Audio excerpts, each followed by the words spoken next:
चाल है। आज का व्लॉग शुरू होता है। आज मैं जिस जगह मौजूद हूँ ये है चोलिस्तान। ख्वाजा फरीद अमन डांस करने वाले जो से ऊँट हैं और इनकी लगाम मेरे हाथ में है। देखिए कितने खूबसूरत लग रहे हैं।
का विजिट करवाते हैं जी।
ये जी लंदन का झूला जो सा इधर आया हुआ है, चेक करें सीन।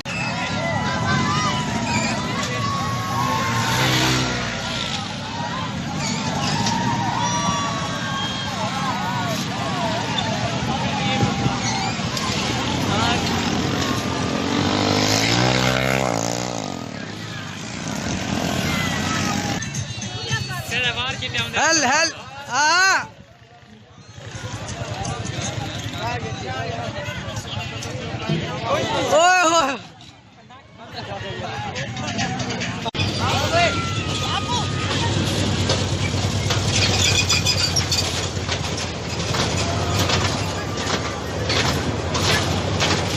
रात का टाइम हो चुका।